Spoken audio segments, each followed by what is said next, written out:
Muito boa noite, está na hora das notícias do nosso estado. O Band Minas começa agora.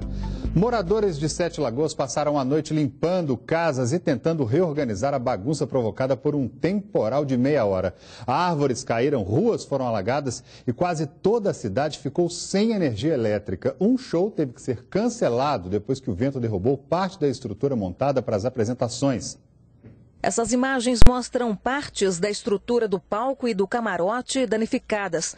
O local receberia o show do cantor Wesley Safadão e a apresentação de outras duas duplas. As estruturas desabaram com um temporal e ventania por volta das 10h30 da noite desta segunda-feira no Parque de Exposições JK, em Sete Lagoas, na região central de Minas, a cerca de 100 quilômetros de Belo Horizonte. Bombeiros e SAMU atuaram no socorro às vítimas, que sofreram ferimentos leves. Ao todo, 8 pessoas. De acordo com a organização do evento, 8.000 ingressos foram vendidos para o show. Segundo os bombeiros, o número de vítimas só não foi maior porque os portões ainda não haviam sido abertos para o público. Apenas o pessoal da organização estava aqui dentro. A gente acha que foi um temporal atípico, porque a gente não se recorda de temporais como esse. E foi um temporal muito rápido, cerca de 30 minutos no máximo, que devastou a cidade. O evento foi suspenso até uma nova vistoria dos bombeiros. O Corpo de Bombeiros está trabalhando junto com a equipe organizadora para tentar viabilizar um local seguro. O vendaval ainda provocou a queda da tenda de um circo montado em um shopping da cidade. Na manhã seguinte, dava para ver os estragos no município, que tem pouco mais de 208.000 habitantes. Parte do teto deste posto de combustíveis se soltou. Neste hotel, a cozinha, que fica na parte superior do imóvel, ficou destelhada. Placas de outdoor no chão ou retorcidas ficaram espalhadas pela cidade.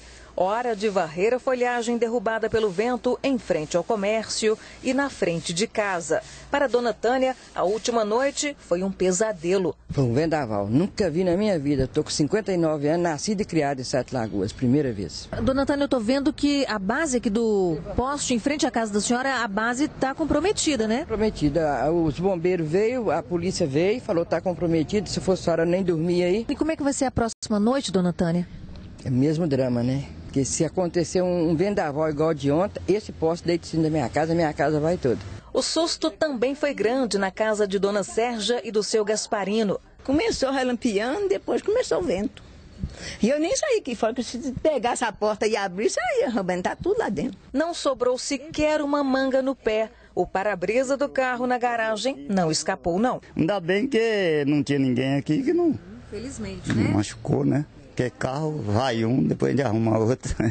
Nessa rua aqui do bairro Henrique Neri, um grande susto. Esse jatobá centenário acabou não resistindo à força do vendaval. Veio ao chão, derrubando cerca elétrica, muro, janelas dessa garagem de caminhões. O problema é prejuízo, tudo, velho. Vai ficar aí uns 3 dias sem trabalhar. Foi prejuízo, porque o vizinho mesmo ali que trabalha com picolé está sem energia, deve ficar uns 2, 3 dias. Houve queda de muitas outras árvores. A cidade foi tomada por um vendaval e que nós tivemos mais de 50 chamados de queda de árvores, tanto que a energia na cidade inteira caiu. Como a previsão de temporais continua para hoje, os organizadores do evento vão marcar uma nova data para os shows, de acordo com a agenda dos artistas. Os ingressos serão automaticamente validados para a data. E se por um lado a chuva levou prejuízos a Sete Lagoas, por outro ajudou a apagar um incêndio na Ceasa em Contagem. Um galpão foi totalmente destruído e por muito pouco as chamas não se espalharam. O fogo começou por volta das 9 horas da noite de ontem e tomou conta de um galpão utilizado para limpar e estocar embalagens plásticas para frutas. Hoje pela manhã, restou apenas a destruição do galpão e algumas caixas plásticas que não foram atingidas pelo fogo. Parte da estrutura veio abaixo. O Corpo de Bombeiros informou que tudo durou aproximadamente 3 horas e que a chuva que caía no momento ajudou a apagar as chamas. Ninguém ficou ferido. Ainda não foram descobertas as causas do incêndio. Moradores de Congonhas, na região central do estado, fecharam a BR-040 e deixaram o trânsito paralisado hoje cedo. As informações ao vivo com o repórter Augusto Medeiros. Boa noite, Augusto. Boa noite, André. Boa noite a todos. André, por 2 horas, o trânsito na BR-040, na altura de Congonhas, no quilômetro 619, ficou fechado. O motivo, protesto por parte dos moradores após a morte de um ciclista que morreu atropelado naquela região. O motivo, então, aí foi o atropelamento, a morte dessa vítima, um senhor de 63 anos. Os moradores reivindicam a implantação de quebra-molas e também de passarelas ali no local. O trecho, onde aconteceu a manifestação, corta a cidade, é um trevo ali naquele local e o clima ficou tenso após os moradores, os manifestantes, atearem fogo em um coletivo que passava no local. A concessionária Via 040, que administra a rodovia, disse que aguarda licenças ambientais para começar então a implantação desses quebra-molas, passarelas ali na região, reivindicação já antiga por parte dos moradores. André. Pois é, Augusto, e durante a manifestação, um motorista que passava pela região pegou o telefone e gravou uma entrevista com o sargento que atendeu a ocorrência. Vamos ver um trechinho dessa entrevista. Tivemos uma solicitação onde na entrada da Vila Cardoso havia ocorrido um acidente, a princípio um atropelamento com vítima fatal, envolvendo um ônibus e uma pessoa, mas na hora que nós chegamos no local foi constatado que essa pessoa estava no veículo de tração humana, bicicleta, e colidiu frontalmente com o ônibus. Onde saiu da BR, entrando no bairro, e o condutor da bicicleta descendo o bairro sentido BR. Ele não teve como evitar, vindo a vítima a falecer no local. Com a nossa chegada aqui, a perícia já se encontrava no local, onde o corpo foi liberado por ML. Pois é, a gente compreende perfeitamente, Augusto, a tristeza dessas pessoas, o absurdo que é não haver uma passarela ali na região. No entanto, não justifica botar fogo num ônibus, é um absurdo, colocando a vida de muita gente em risco, né, Augusto? É claro, sempre fica o alerta, a gente entende a situação dos moradores, a preocupação, até porque existe um fluxo grande de pessoas por ali, mas nada justifica essa ação. Atear fogo em ônibus e a reivindicação sempre é bem-vinda. Agora, mais uma vez eu reforço, a concessionária Via 040 disse que dialoga sempre com os moradores da região, mas aguardam a liberação dessas licenças ambientais para poder colocar em prática a instalação de quebra-molas, passarelas, até porque precisa sim dessa liberação, claro, do Estado para começar definitivamente a obra ali na região e evitar e acabar de vez com o sofrimento desses moradores e deixar de lado, claro, vidas que se vão no momento em que tentam atravessar a rodovia, mas sem uma estrutura, sem uma passarela, por exemplo, fica difícil até para os moradores, né, André? Com certeza, infelizmente eles acabam perdendo a razão, fazendo um absurdo desse. Obrigado pelas informações, Augusto.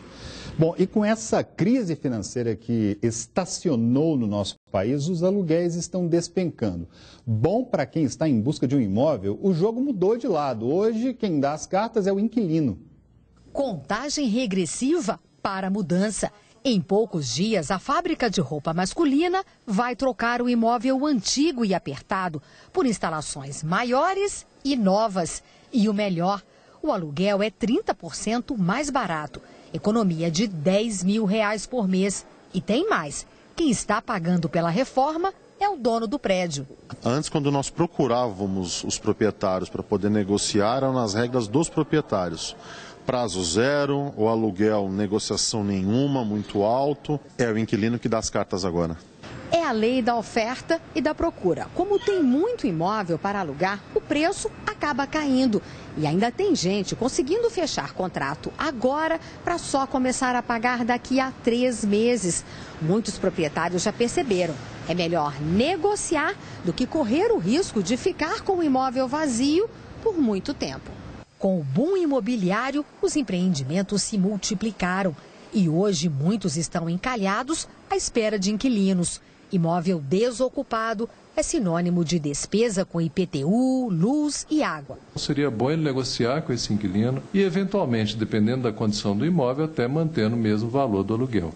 Tudo o que for combinado tem que estar devidamente registrado no contrato. Se houve alguma negociação de carência, alguma negociação de reforma ou qualquer outra que venha a ser combinada entre as partes, ela tem que estar escrita no contrato para refletir exatamente a realidade. Neste escritório, o novo endereço representou uma economia de 50% com aluguel.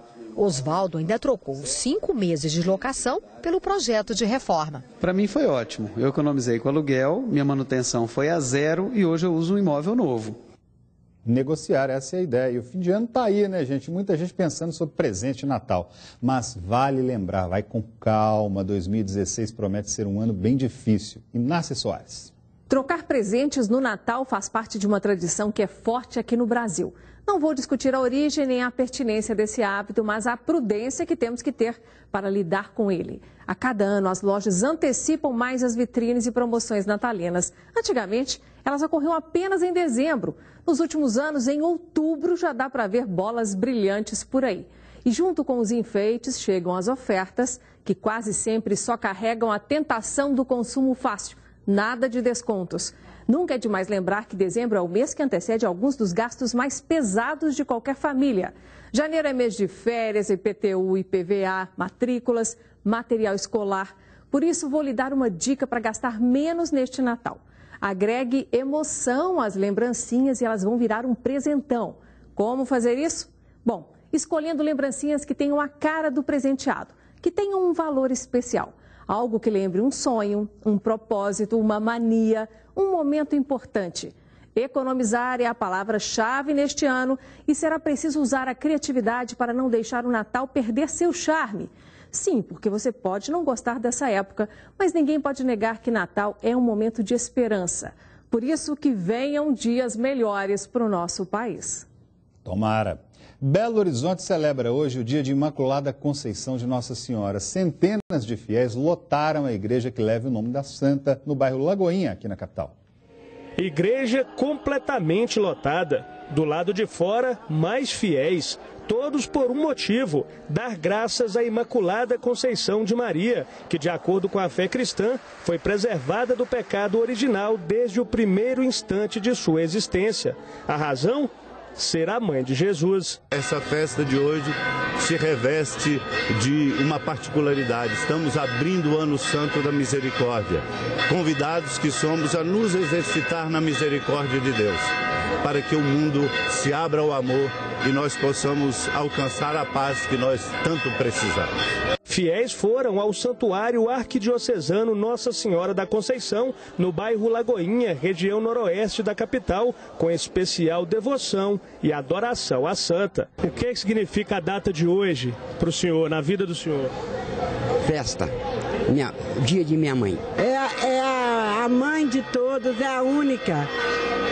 Por isso que eu considero ela minha mãe. A missa foi celebrada pelo arcebispo metropolitano de Belo Horizonte, Dom Valmor Oliveira de Azevedo. Por isso, essa celebração aqui no santuário, ela é muito significativa para todos nós e nos traz grandes bênçãos. A primeira imagem da santa chegou ao Brasil em uma das embarcações de Pedro Álvares Cabral. O culto a ela teve início em Salvador, na Bahia. Em 8 de dezembro é celebrado o reconhecimento oficial pelo Papa Pio IX do dogma da Igreja, proclamado em 1854. Neste ano, vítimas de tragédias como a de Mariana foram lembradas. Vítimas de Mariana, as vítimas de muitos desastres humanos, ecológicos, sociais e políticos, estas vítimas estão sendo lembradas para que nós possamos vivenciar um caminho novo de misericórdia, de nos debruçar sobre as pessoas e de sermos mais solidários entre nós. O câncer de pele é o tipo mais comum no nosso país. Representa pelo menos 25% do total de casos registrados, segundo o Instituto Nacional do Câncer. A atenção com a pele deve ser diária, mas com a chegada do verão e das férias, o tempo de exposição ao sol aumenta muito, né, gente? E o cuidado deve aumentar junto. Para evitar que os raios solares prejudiquem a pele, todo mundo tem uma solução. O velho conhecido e aliado do dia a dia, o protetor solar. Se eu não passar, eu fico já com mancha. Uma semana depois eu tenho alguma manchinha na minha pele, se eu não passar todo dia. Então é seu fiel escudeiro, é um protetor solar? É o protetor solar. Exposição em excesso ao sol gera consequências desagradáveis, como, por exemplo, o câncer de pele. Eu nunca cuidei, não. Eu tinha que usar principalmente no rosto, né? Eu esqueço, não tenho costume. Dezembro é o mês de combate ao câncer de pele, uma iniciativa da Sociedade Brasileira de Dermatologia que teve início em 2014. O movimento chama a atenção para a prevenção e o diagnóstico precoce da doença. O Instituto Nacional do Câncer divulgou recentemente a estimativa de casos da doença para 2016. Mais de 600 mil pessoas terão algum tipo de câncer. O de pele deve representar 25% dos casos e atingirá principalmente as mulheres. A estimativa do INCA para 2016, ele fica em torno aí, então, de 80 mil novos casos para os homens e 94 mil casos para as mulheres. Então é o câncer mais incidente hoje no Brasil e no mundo. Mas como evitar o surgimento da doença? O uso do protetor solar é ainda fundamental para a prevenção. A prevenção primária é evitar a ocorrência do câncer de pele seria se proteger. O melhor proteção é não ficar exposto ao sol e quando tiver exposição solar, colocar o filtro solar. Se você apresenta uma lesão na pele de aparência elevada e brilhante, ou uma pinta preta ou castanha que muda sua cor, pode ficar atento. Um sinal para procurar um especialista. Você tem uma pinta, você conhece, está ali há muitos anos, não tem crescimento, ela está do mesmo jeito, quer dizer, provavelmente é uma pinta benigna. Agora, se você tem uma pinta que ela está modificando de tamanho, a borda dela está ficando mais irregular, ela está tendo alguma diferenciação, procure o médico para tentar diagnóstico mais precoce possível. Prevenção. Daqui a pouco tem Cruzeiro e Atlético e as notícias do futebol mineiro. A gente volta já já.